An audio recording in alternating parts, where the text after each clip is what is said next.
2020 के चुनाव परिणाम आने के बाद अक्सर चर्चा बिहार की होनी चाहिए थी, लेकिन इस चुनाव परिणाम और सरकार के गठन के तुरंत बाद से चर्चा शुरू हो गई कि ये सरकार जल्दी ही गिरेगी।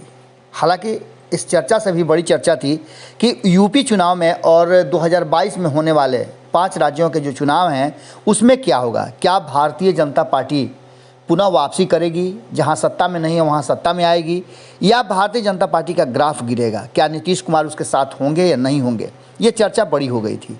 आज के भोरे भोर में हम यही चर्चा आपके सामने लेकर के आए हैं, जिस चर्चा ने कहीं ना कहीं अब मीडिया जगत से लेकर के राजनीतिक घराने को भी अपने गिरफ्त में ले लिया है। और सबसे बड़ी चर्चा इसी बात को लेकर के हो रही है कि 2022 में उत्तर प्रदेश में किसकी सरकार बनेगी। क्या भारतीय जनता पार्टी वापसी करेगी, जो कि बड़ा मुश्किल लग रहा है। दूसरी तरफ अखिलेश सत्ता में आएंगे, जो कि असंभव सा है। लेकिन इन सब के बीच में जो चर्चा हो रही है उसमें मायावती और कांग्रेस की चर्चा बिल्कुल ही नहीं हो रही है। इन सब के बीच में जो इन सारी चर्चाओं का सबसे बड़ा मूल है वो ये है कि क्या नीतीश कुमार एनडीए के साथ रहेंगे या फिर बिहार में सत्ता परिवर्तन होगा। बिहार में एक नए समीकरण को देखा जा सकता है और ये कहीं ना कहीं उत्तर प्रदेश में होने वाले चुनाव को पूरी तरह से प्रभावित करेगा। जैसा कि आप सभी जानते हैं कि जो एक दिन पहले 24 घंटा पहले कह लीजिए जो भी पंजाब में हुआ और प्रधानमंत्री के काफिले को 20 मिनट तक रुकना पड़ा, उसको लेकर के एक अलग तरह की सियासत गर्म है।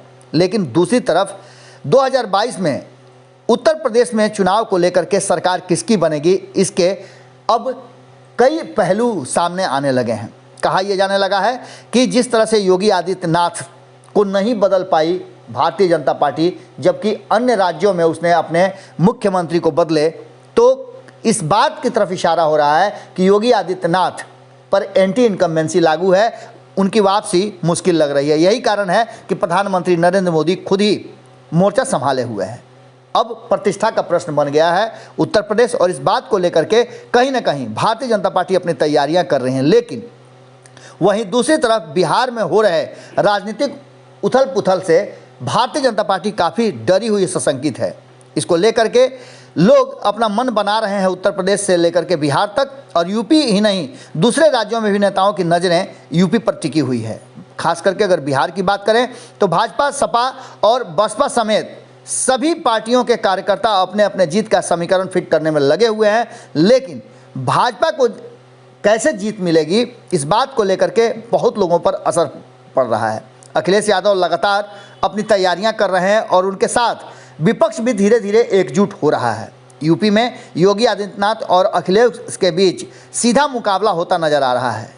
तीसरे नंबर पे मायावती को या कांग्रेस को, किसी को भी आप रख दें, उससे कोई अंतर नहीं पड़ना है। लेकिन चुनाव के बाद जो समीकरण बनेंगे वो ज़्यादा महत्वपूर्ण होंगे। इन सारी बातों को लेकर के जिस तरह से बिहार में स्वर बदले हैं, आपने देखा होगा कि किस तरह से राष्ट्रीय जनता दल जो कल तक नो एंट्री का बोर्ड लगा कर रखती थी, उसने अब नीतीश कुमार के साथ खड़े होने की बात कह दी है। वहीं आपको बता दें कि उपेंद्र कुशवाहा जो नीतीश कुमार के सबसे करीब हैं, वो अब इस मुद्दे पर अपनी बात रख चुके हैं। उन्होंने जिस तरह से जगदानंद सिंह के साथ आने वाले बात का समर्थन किया, उसे थैंक्स कहा है, वो भी एक बड़ा मुद्दा है। यानी कि कहीं ना कहीं एक नए समीकरण की तरफ, नए गांठ की तरफ अब ये बिहार की राजनीति जो है वो आगे बढ़ रही है। और इसके पीछे सबसे बड़ी बात है कि उत्तर प्रदेश चुनाव से पहले ये किस तरह से फिट होगा।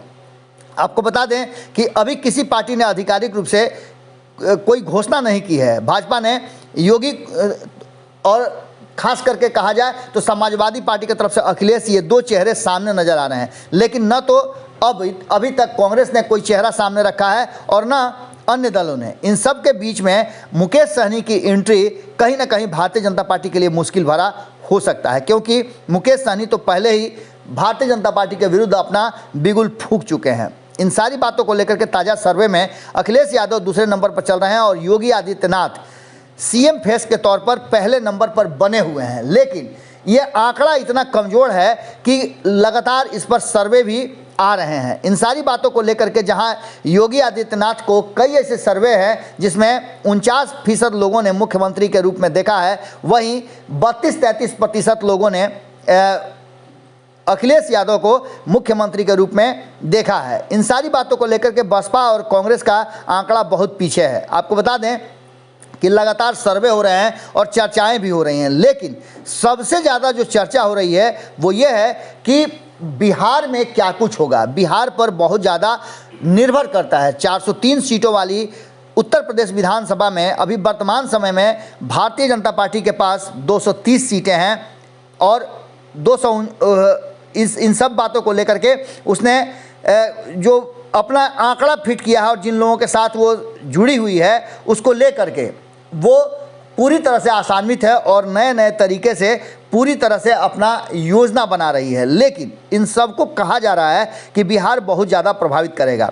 70-80 ऐसे सीट हैं जो बिहार से सटे हुए हैं और इसको लेकर के बिहार में होने वाली उथल पुथल ज़्यादा महत्वपूर्ण है। जहां एक तरफ आपने देखा कि ब्राह्मणों को लेकर के जिस तरह से बयान जीतन राम मांझी ने दिया, उसके बाद से ब्राह्मण समाज खासा नाराज है। इससे पहले भी ब्राह्मण समाज ने कहीं ना कहीं भारतीय जनता पार्टी से उपेक्षा की बात कही थी और निर्णायक भूमिका में ब्राह्मण उत्तर प्रदेश में हैं। ये बात हमने आपको बताया था। 14% के आसपास वोटर हैं जो कि भाग्य का फैसला करते हैं कि सरकार किसकी बनेगी। उसके बाद अगर देखा जाए तो ठाकुरों का भी एक अच्छा खासा जमावड़ा है जो कि अभी भी अपना मन साफ नहीं कर पाए हैं। और इन सब बातों से सबसे बड़ी बात है कि बिहार में जिस तरह से उथल पुथल हो रहा है और भारतीय जनता पार्टी उत्तर प्रदेश पर फोकस करने से ज़्यादा बिहार पर फोकस करने के लिए मजबूर हो रही है, इस बात की तरफ इशारा कर रहा है कि कहीं ना कहीं मामला सब कुछ ठीक ठाक नहीं है। इन सारी बातों को लेकर के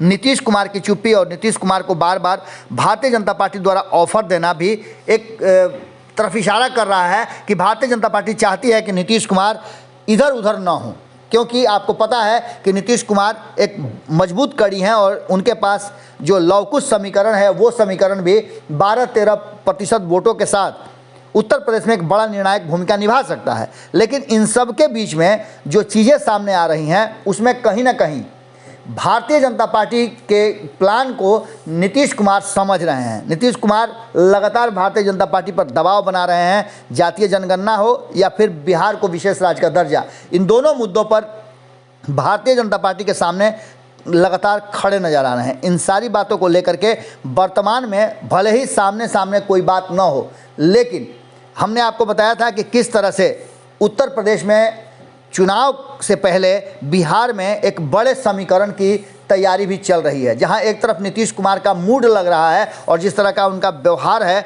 उससे साफ लग रहा है कि भारतीय जनता पार्टी और राष्ट्रीय जनता दल दोनों को दरकिनार करते हुए कोई अलग रास्ता बनाने के लिए नीतीश कुमार प्रयत्नशील हैं। लगातार उनकी यात्रा हो रही है और आपने देखा कि उनकी यात्रा भी शुरुआत हुई तो उत्तर प्रदेश के सटे हुए जो ज़िले हैं बिहार के, वहाँ से शुरुआत हुई। और इन सारी बातों के पीछे कहीं ना कहीं नीतीश कुमार अपनी शक्ति संचय कर रहे हैं और जनता के बीच में एक संदेश देना चाहते हैं। ये संदेश बेहतर ढंग से भारतीय जनता पार्टी भी समझ रही है। नीतीश कुमार के किसी भी बात में आपने देखा होगा कि हाल फिलहाल में भारतीय जनता पार्टी किसी तरह का कोई अड़ंगा नहीं लगा रही है और नीतीश कुमार को लेकर के भारतीय जनता पार्टी का केंद्रीय नेतृत्व बड़ा ही स्पष्ट नजर आ रहा है कि उसे उत्तर प्रदेश चुनाव तक किसी भी तरह का कोई ऐसा काम नहीं करना जिससे नीतीश कुमार नाराज हों। लेकिन जिस तरह की बातें सामने आ रही हैं और जातीय जनगणना का मामला जो फंस गया है, जिसमें केंद्र सरकार और भारतीय जनता पार्टी ने स्पष्ट तरीके से कह दिया है कि वो जातीय जनगणना किसी भी हाल में नहीं कराएगी, ये नीतीश कुमार के पास एक वैलिड पॉइंट है और इसको लेकर के विपक्ष नीतीश कुमार के साथ मजबूती के साथ खड़ा है। अब ऐसी स्थिति में जब लगातार आपने देखा कि जो बातें सामने आ रही हैं उसमें जातीय जनगणना को लेकर के नीतीश कुमार पूरी तरह से मुखर हैं और उन्होंने स्पष्ट तरीके से कह भी दिया है कि वो जातीय जनगणना बिहार में करा कर मानेंगे। अब इसके पीछे की रणनीति आपको हमने पहले बता दिया कि भारतीय जनता पार्टी बिहार में हो रहे हलचल से काफ़ी डरी हुई है और बिहार का हलचल उत्तर प्रदेश में भारतीय जनता पार्टी के लिए मुश्किल भरा हो सकता है, क्योंकि नीतीश कुमार अगर नाराज हो जाते हैं तो पहले से आपको पता है कि वहाँ समीकरण उलट पुलट हो रहा है। दूसरी तरफ आपने देखा कि यदि नीतीश कुमार कहीं उत्तर प्रदेश चुनाव से पहले अपना पाला बदल देते हैं, भले वो राष्ट्रीय जनता दल के साथ नहीं जाएं, लेकिन अगर कांग्रेस को लेकर के और अन्य दलों के साथ वो अपना एक अलग गुट बना लेते हैं, उत्तर प्रदेश चुनाव में भी अगर चले जाते हैं, भारतीय जनता पार्टी के विरुद्ध भी चुनाव लड़ते हैं, तो अच्छा खासा डैमेज करेंगे। इससे आप इनकार नहीं कर सकते हैं। वर्तमान परिस्थिति में बिहार पर टिका हुआ है उत्तर प्रदेश का भविष्य, इससे आप इनकार नहीं कर सकते हैं। आज के भोरे भोर में हम आपसे यही विदा लेते हैं। आपके विचार बहुत ज़रूरी हैं। अगर आप इस पूरे विश्लेषण के बाद अपना विचार रखना चाहते हैं तो कमेंट बॉक्स में ज़रूर रखें।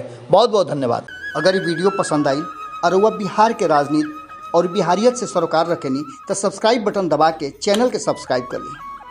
ओजे एगो घंटी बा, ओकरा बटन दबा देला से कुल सटीक और मारक खबर रुआ मुफ्त में मिल जाई।